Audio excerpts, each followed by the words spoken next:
आज हम सब के लिए गर्व का दिन है कि हमारा देश 75वां स्वतंत्रता दिवस मनाने जा रहा है। एक विषय जो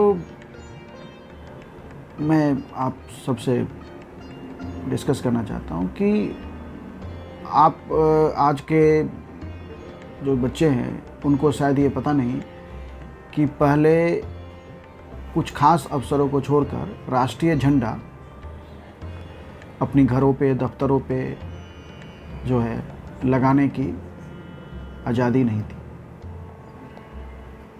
लेकिन इसके लिए एक मामला जब सुप्रीम कोर्ट में पहुंचा, उस समय 22 जनवरी 2004 को उस समय के चीफ जस्टिस BN खरे ने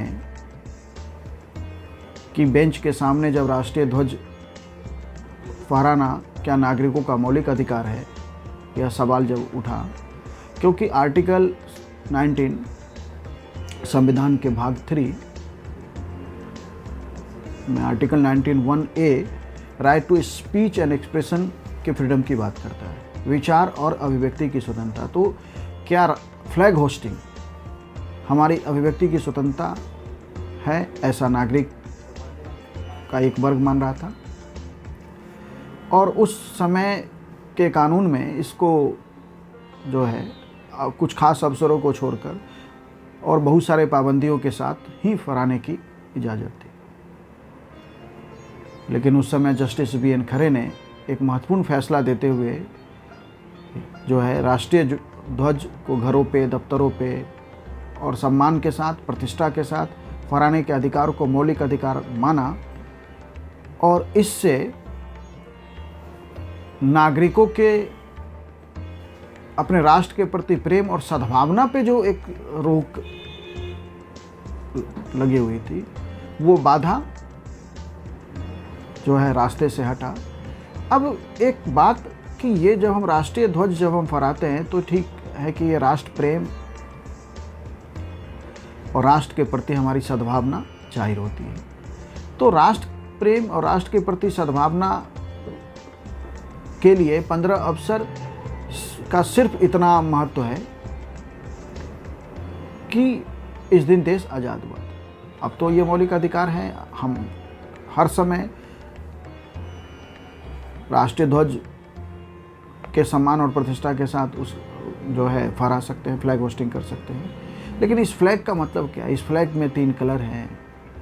इसमें बीच में जो है हमने सारनाथ से जो हमारा उस चक्र है लिया, उस चक्र में 24 लाइन है।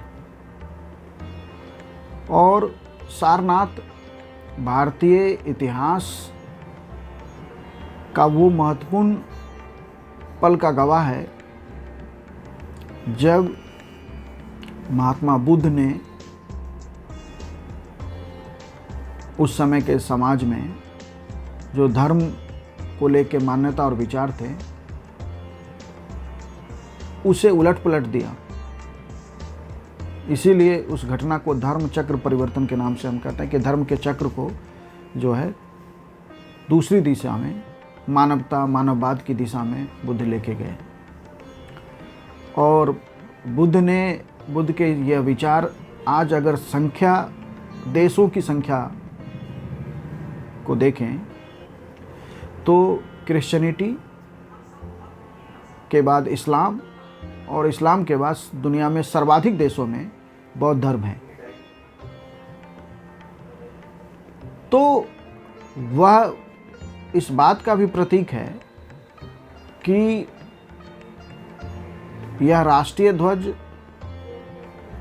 में जो चक्र है कि भारतीय संस्कृति परिवर्तन, भारतीय संस्कृति किसी नए परिस्थिति के अनुरूप स्वयं को बेहतर से बेहतर करने का भी दौर है।